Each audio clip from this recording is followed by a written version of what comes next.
ukwezi gushize na upload video ivuga kuri Upwork irebwa n'abantu barenga 15,000 igihumbi muri bo bose banyandikira bansaba kubereka uko bakisetingira Upwork kugira ngo bukore amafaranga arenze ayo bakorera.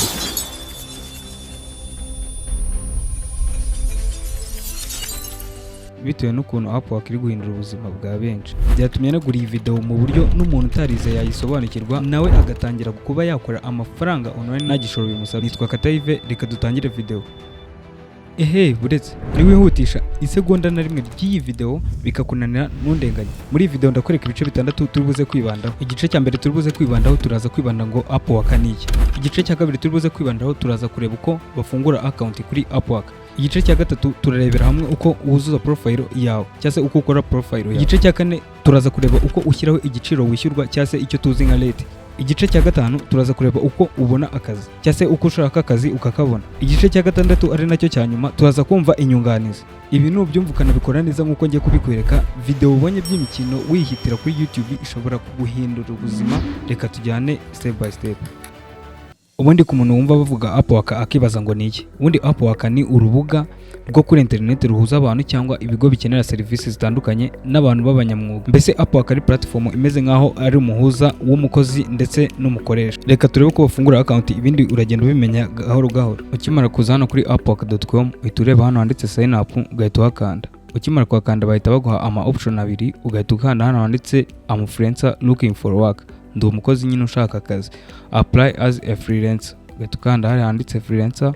Iyo ubishaka ukanda hano handitse continue with Google account cyangwa se ugahitamo andi mazina nyine ugafungura indi account ugashyiramo na password ndetse ugahitamo n'igihugu. Warangiza ugahita ureba hano hasi ugahita ukanda yes, bisobanuye ko uraba wemeye amategeko n'amabwiriza ya Upwork. Ugahita ukanda hano handitse create my account. Ukimara go creating account bahita bagusaba ko verifying email wakoresheje ucreating iyo account, ukajya kuyiverifying ukoresheje code bakoresheje kuri email yawe. Iyo umaze kuverifying email yawe rero nk'ibisanzwe hano kuri Upwork bahita bagira ibibazo bakubaza cyangwa se ibintu ugenda wuzuza kugira ngo bajye bamenya uko mubana cyangwa se uko uzajya ukoresha ino platform yabo. Reka tugende tubisubiza kuko ni ibibazo bitwara iminota 5 ku 10 cyangwa se ninagera. Reka tubyuzuze. Ikibazo cya mbere bakubaza niba ibi bintu warigeze ubikoraho cyangwa se niba utarabikoraho, ugahitamo igisubizo nyine cyawe kandi utababeshye. Gusa ikiza n'ubundi yari ubwa mbere uzi ibintu ugiye gukora, uhitamo hano handitse I have some experience, ubundi ugakanda next. Ugahita noneho ujya ku kibazo cya kabiri, what is your biggest goal for freelancing? Ni iki ugamije kuri no platform yacu? Uhita uhitamo kano ka kabiri, to make money on the side, ukande next. Uhita ujya ku kibazo cya gatatu. Noneho hano tuba dufite amahitamo 3 cyangwa se 3 option zo guhitamo. Amahitamo ya mbere tuba dufite ni amahitamo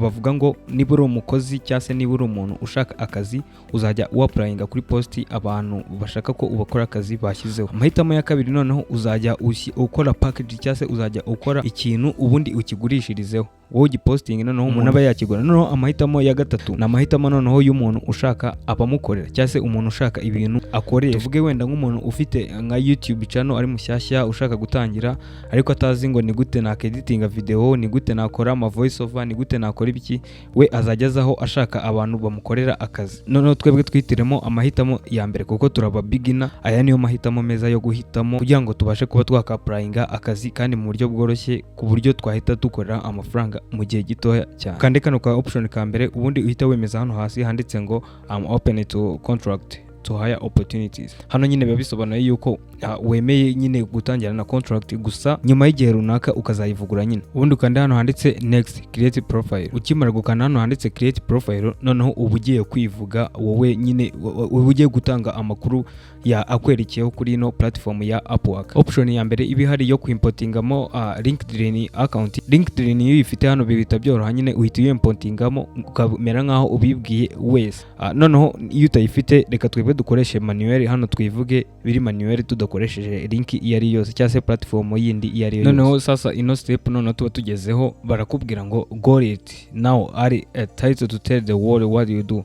Adingamo title cyangwa se ikintu ukora cyo kubwira isi cyangwa se cyo kubwira abantu nyine ni iki ubundi ukora. Ngewe umuntu ndi gukora cyangwa se ndi gufasha gukora ino account no mu video editor. Nurangiza kuyandikamo ukande next. Hano noneho uba ugiye gushyiraho experience ufite. Iyo ufite experience nyine hano ubishyiramo wadingamo ibintu wagiye ukora. Hano ukavuga description y'ahantu wakoze. Ariko iyo utayifite uhita ukanda hano nothing to add check the box and keep going.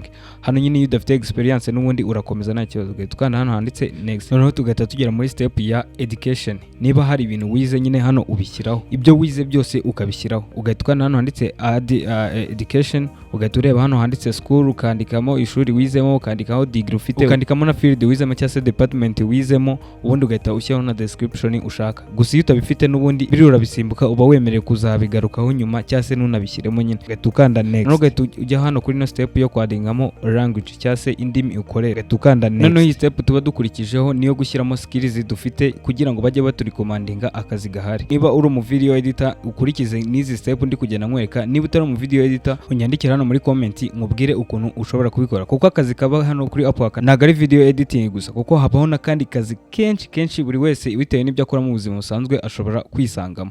Rero ushobora kunyandikira hano muri comment ngo mfasha, nkahita nkufasha. Ukimara gushyiraho skills ufite ureba ko skills ushyizeho zigera muri 15 gusa zitarenga, ubundi ugahita ukanda next. Iyi step noneho dukurikijeho niyo nkunda cyane yo kuvuga bio yawe, aho nyine uba uri kwitaka, aho nyine uba uri kuvuga amagambo ashobora gutuma umukiriya cyangwa se umuntu aguha akazi. Aya magambo rero ntago akomeye kuba wayamenya. Ujya kuri ChatGPT ukayibwira cyangwa se AI tool iyo ari yo yose, ukayibwira icyo ishoboye gukora, nayo gete igusuggestinga amagambo ari professional ashobora kugufasha kuzuza bio yawe bitewe n'ukuntu uba wayibwiye ibyo ushoboye gukora ndetse n'ibyo udashoboye, kandi ibikora as a professional. Ikibazo cyose wahura nacyo ushobora kuyibwira ChatGPT ikagikosora.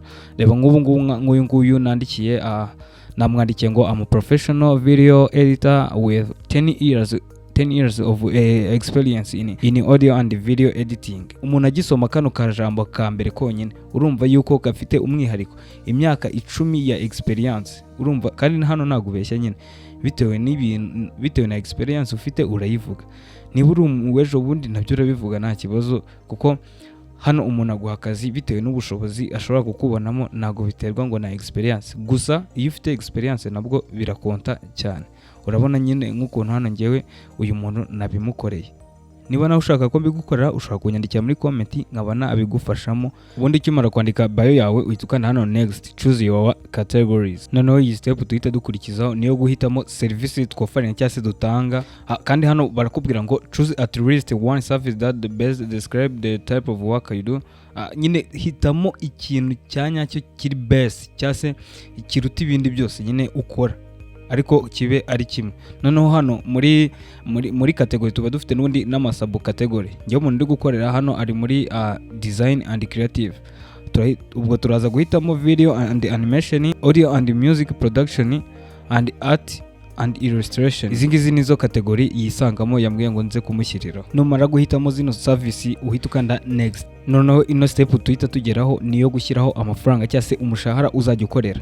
Ni ukuvuga ngo amafaranga uzajya ukorera ku isaha niyo umukiriya uzajya uguha akazi azajya abona agahita ayakurikiza ajya kuguha akazi. Niba ushyiraho make bazajya baguha akazi ari benshi. Nushyiraho menshi adahwanye n'ubumenyi ufite cyangwa se n'ibyo ukora cyangwa se n'akazi ugaragaza cyangwa se result, ntago nyine umukiriya azaguha akazi. Wenda azakaguha rimwe ariko ntago azakaguha ubwa kabiri. Hano uraza ugahita wandikamo igiciro runaka ushaka wowe ubwawe nyine standard yawe, ariko ngewe uyu nguyu yambwiye ngo ni 50 ndibuze gushyiraho amadolari 50 ku isaha. Ubwo ngubwo no kuvuga ngo freelancer service fee. Hano nushyiraho 50 hano Upwork izajya isigarana 5. Hano ubwo ngubwo uzajya wakira amafaranga 45 amadolari 45.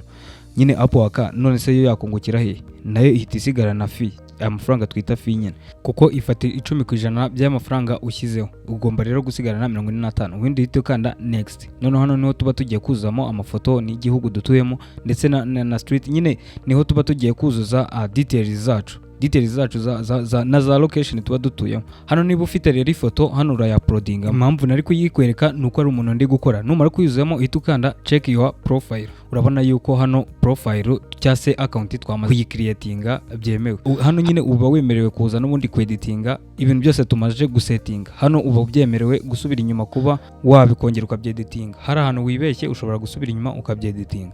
Ugahita ugana hano handitse submit profile.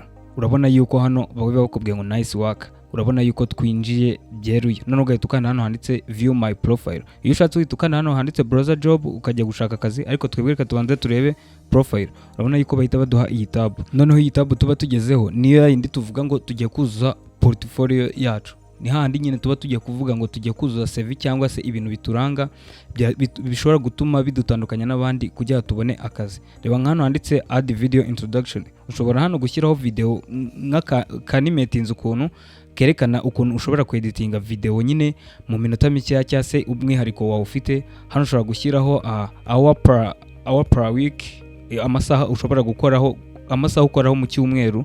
Hano ushobora gushyiraho indimi, hano ushobora gushyiraho education. Hano nyine noneho niho twuzuza na za portfolio zacu. Hano niba ufite na LinkedIn ushobora kuyishyiraho, ushobora kuyatacingaho. Tukiri hagati muri video, ndagusaba kureba hano muri description y'ino video, harimo link ya group ya WhatsApp nabafunguriye nyuma y'ubusabe bw'abantu benshi bansabye ko nabafungurira iyo group ya WhatsApp, aho twazajya duhuriramo tukaganira ndetse nkanababwira amakuru mashyashya y'ahantu mwakora amafaranga online. Gusa nanone niba ufite nk'amafoto cyangwa se project wakoze cyangwa se ibindi bintu runaka byose wakoze bishobora gutuma ubona akazi, hano uraza ukabyatacingaho hano muri portfolio yawe. Hano urugero wenda nk'ibintu yambwiye ngo yigize gukora project ya YouTube thumbnail. Hano YouTube thumbnail yakoze rero hano tuyifite muri gallery yayimaye. Hano nyine uyifite uraya-uploadinga n'ubundi kaza hano ugahita ureba hano handitse drag and drop browser file cyangwa se add video link, ugashyiraho link ya video wakoreye iyo thumbnail. Hano rero ngiye ndabishyiraho. Iyo urangije rero kubishyiraho hariya n'ubundi uhituza hano handitse complete your profile. Ushobora hano gushyiraho ngo employment history, ugashyiraho portfolio, education. Ibi bintu byose nyine uri kubona hano ugomba kuba wabyujuje cyangwa se ukazanabyuzuza nyuma. Ibi byose iyo ugenda ubyuzuza ugenda ukanda next. Ibi byose iyo ubishyizeho urabona yuko hano twebwe turi kuri 40 kugira ngo profile yacu ibe yuzuye, kandi igomba kuzura 100%. Niba hari education, niba hari language, niba hari ibiki byose ugomba kubyuzuza paka. Noneho hano iyo ugitangira tuba dufite ibintu bitwita connect cyangwa se connection. Connect arizo zigufasha ku-applyinga ku kazi. Ku-applyinga ku kazi bigusaba connect nyine, kandi uko ukora akazi kenshi niko ugenda ubona connect. Iyo ushatse urazigura iyo ari ubwa mbere gusa, ariko utangirana 50 nizo baguha ziri free. Ariko nyine uko ugenda witwara neza mu kazi bagenda baguha izindi, kuko buri kwezi hano hari connects baba bagomba kuguha. Reka tukande nka hariya kuri ranimo ubundi turebe. Reba nka hano basic cyangwa se free. Hano buri kwezi baguha 10 connect buri kwezi, cyangwa se ukagura connect, kuko connect imwe hano ibigura 0.15 amadolari, 0.15. Noneho hano kuri plus iyo wishyura amadolari 18 hafi 15 buri kwezi ubaguha 80 connect buri kwezi. Hano bakaba banatuma ukastomerizinga link yawe. Noneho kugira ngo wumve cyangwa se urusheho kumva akamaro k'izi connect ndi kubereka, reba nk'hano hari urugero rw'akazi gahari wenda video editor for motivational and self improvement YouTube channel. Urabona yuko katwara 6 connect kugira ngo uka-applyingaho gusa bitwara 6 connect. Noneho hano hasi yaho hari izi available 50 dufite za zindi twahereyeho. Ubwo twa-applyinze kuri kano kazi urabona yuko baducharginga 6 connect. Kanze n'ubundi ndakwereka ukuntu turi buze ku-applyinga n'ukuntu baducharginga izo connect n'izisigaraho ndetse. Noneho reka nkwereka ukuntu bashaka akazi. Uza hano kuri kano gasearch icon ukagakandaho. Ukimara kugakanda urabona ko hari akazi karenga 195 na rero bino kugira ngo tubone twebwe akazi kacu dushaka tuba tugomba kubifilteringa kugira ngo tugende tureba akazi twisangamo kandi dushoboye. Rero hano ushobora gufilteringa kano kazi by experience level, entry level cyangwa se intermediate level. Noneho ugahita ukanagafilteringa by job type, ku buryo ushobora kuhandikamo amafaranga ukorera ugahita ubona akazi bikwiranye n'umuntu uba wavuze ati nshaka umuntu nkorera ibi n'ibi kuri aya mafaranga ya nayo. Nyine hano ugenda uhitamo bitewe na standard yawe cyangwa se n'uburyo wowe ukoramo ibintu cyangwa se n'igiciro cyawe nyine uko gihagaze. Gusa ugenda hano uhitamo ibintu nyine bitewe n'ukuntu bize. Hano iyo ubeshye ntago ushobora kubona akazi. Ugenda uvugisha ukuri nyine ukagenda hano ufilteringa. Reba hano client info, payment verified, ukaza hano kuri client history, ukaza ugahitamo wenda nka tuno tubiri misemo. Nyine ibingibi ni ku mu beginner, ibingibi misemo nawe ashobora kubihitamo nyine. Ibingibi misemo kabisa niba uri umu beginner ushobora nawe kubihitamo, gusa uko ugenda umenyera ino Upwork niko nawe ugenda urushaho kumenya ibi bintu. Gusa niba utabifiteho amakuru ushobora kunyandikira kuri WhatsApp nkagenda nk'uguidinga, cyangwa se ukanyandikira hano muri comment ikibazo ufite cyangwa se imbogamizi yose wahuye nayo nkaba nayigusubiza. Rebana hano bitewe n'ama connect usigaranye nabwo ushobora kuza ugafilteringa by connect. Usigaranye udu connect dukeya wagenda hano filteringa, cyangwa se udashaka gutakaza ama connect menshi ushaka kuza nyine ukagenda ufilteringa ushaka utuzi dufite ayo ma connect, cyangwa se dukeneye ayo ma connect. Reka hano twebwe dushakemo utuzi wenda dufite connect ebyiri kuri enye, urabona ko hasigayemo 7,900. None reka twandikemo video editing, wenda dushake kano kazi ka video editing. Urabona yuko turahita tubona ubuzi bugera muri 844 cyangwa se job zibonetse nyine. Izi job dushobora zose kuzaprayingaho. Noneho kugira ngo uhitemo akazi neza, nyine izi ni technique mangiye kubabwira, kugira ngo uhitemo umuntu uri buze gukorera, ureba umuntu hano ubaletinze cyane cyangwa se ufite star nyinshi. Reba nk'uyu nguyu bamuretinze 3 honyine, uyu nguyu urabona yuko nyine abantu bakoranye nawe nago bamwishimira cyane, cyangwa se wenda nibwo gitangira ntawamenya. Gusa ariko iyo uri umuntu nyine ufite experience kuri Upwork, ureba hano iyo uri guhitamo akazi ureba nk'umuntu ufite zino star wenda zigera muri 5, uyu muntu baba baramuretinze neza abantu bakoranye bose. Wenda reka tumukilike kuri kano kazi ari gutanga, ukanda hano I need any editor for my content. Urabona yuko n'amafaranga atanga $30. Urabona yuko uyu nguyu mushobora gukorana. Noneho iyo ubishatse uhita ukaprayinga now cyangwa se ugasevinga kano kazi mu gihe wenda udafite umwanya ukaza kugasubiraho nyuma. Noneho reka turebe ukuntu basubmitinga proposal. Use connect to submit proposal. Ukuntu nyine ushobora kwaprayinga kuri kara kazi, tuza hano handitse submit proposal. Urabona yuko kano kazi kujya ukaprayinga ngo karakenera 4 connect. Iyo ukimara kubona connect uzifite hano hituza ugahitamo uburyo uraza kwishyura by milestone cyangwa by project. Hano by milestone biba bishatse kuvuga yuko buri gakorwa ukoze kose cyangwa se buri task kose wujuje ukagaragaza yuko wakarangije uzajya ugahemberwa mbere yuko nakazi ukarangiza. Niba ari voice over urangije uragihemberwa, niba ari amashusho umaze gushaka cyangwa se footage umaze gushaka uzajya ubihemberwa. None hano by project ho uzajya uhembwa ari uko akazi kose wakarangije. Kazahemba $30 ubundi wakire 27 agiye kuri Upwork, niyo bazacharginga. Aya ngaya niyo yashyizeho, gusa nawe ushobora kumubwira cyangwa se ushobora kumuha proposal. Ushobora kumubwira ati nzakora 40, nzakora munsi ya 30 cyangwa se nzakora kuri aya ngaya nyine. Hano ushobora kumuha proposal nawe akaba yakumva bitewe n'ibintu nyine mushobora kumvikana. Hano 30 ntabwo aba ari fixe, kuko nawe hano ushobora kuhitamo amafaranga nyine ugomba gushyiraho. Gusa niba yashyizeho aya ngaya niyo ababona gakwiranye, gusa nawe ushobora kumuha proposal ukabihindura. Noneho hano how long will this project take? Less than 1 month, niko abenshi nyine dushyiraho. Noneho hano ugahita ushyiraho additional details.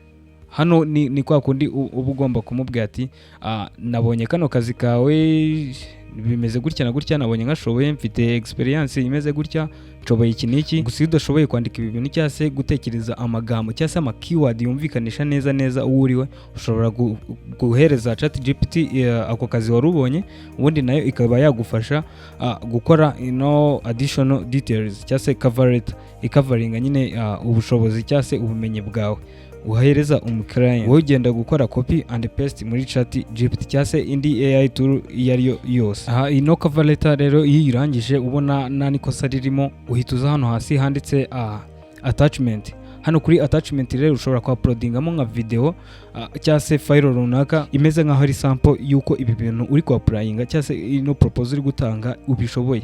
Niba wenda urugero tuvuge ari nka voice over wigize gukora, erekana project cyangwa se akantu kaka voice over cyangwa se wohereze nka voice over yawe runaka nyine ivuga ku kintu runaka. Niba uri mu video editor, erekana nk'akantu wigize ku editinga kuri no proposal uri gutanga. Hano kuri Upwork iyo wicaranye cyangwa se iyo ufite ama sample y'ibintu runaka ushoboye cyangwa se service ushobora gutanga kuri no Upwork, nibyo bikugira umu professional kandi nibyo byoroshya akazi. Rero hano ikimara ko byuzuzamo bira byose uhita ukanda hano handitse send connect. Rero iyo umaze gukanda hano handitse send for connect uhita utegereza. Ntago umukiriya ashobora kumara amasaha 2 cyangwa se amasaha 5 ataragusubiza.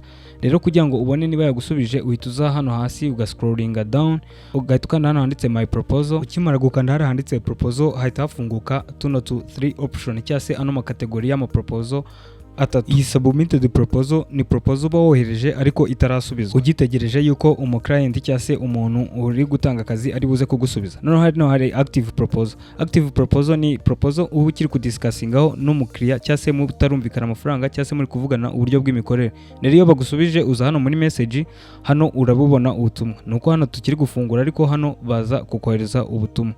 Noneho hano hari invitation to interview. Hano ni proposal utanga, noneho umuklayenti cyangwa se umuntu uri buguha akazi akabanza akagira ibibazo arakubaza mu buryo bwa email cyangwa se mu buryo bwa video call, gusa ariko ntabwo bino bikunze kubaho cyane. Noneho sasa ikintu uba ukwiye kumenya hano kuri ibi bintu byose nkubwiye, hano message ukimara gufungura account uzazibona ari nyinshi pe, gusa habaho abasikama benshi. Uba ugomba kubitondera ukagenda usubiza cyangwa se ufungura link cyangwa se ukadownloadinga ifoto uzi neza y'umuntu wizeye nyine atari umusikama. Iyo ubona ko ari umusikama aba afite amazina harimo ibinyuguti ukuntu utapfa kumenya, abo ngabo ari abasikama. Gusa n'abantu bari sereye nyine uzababona cyane. Ujye wirinda gufungura link iyo ari yo yose cyangwa se kudownloadinga ifoto iyo ari yose. Hano nako kwaka nomero za WhatsApp zawe cyangwa se email yawe biba biri buze kubamo. Hano umukiriya icyo muba muri bupfane nuko umukorera akazi nawe akaguha amafaranga yawe. Nta bundi buryo mushobora guhura muhuriye hanze ya Upwork. Upwork niyo igomba kubahuza gusa. Rero ni bino video igufashije, reba neza ko wakanze subscribe. Nitwa Kata Yves, kandi ino video wihangane umuntu muziranye wese uze kuyimuha. Niba hari ikibazo ufite nyandikira muri comment. Niba hari inyunganizi ufite nyandikira muri comment. Niba hari igitekerezo ufite cyangwa se ikintu wabonye ukabona cyarakunaniye mu buryo bwa online business, ushobora kunyandikira nkaba nabigufashamo kuri WhatsApp cyangwa se muri hano muri comment. Niba noneho ukeneye indi video yerekana uburyo babikuza hano kuri Upwork, tuma twuzuza like 1000 tambereka uburyo babikuza hano kuri Upwork. Nizere yuko amafaranga mugiye kugenda kuyayoragura. Reba neza ko wakanze subscribe. Ciao ciao. Nitwa Kata Yves.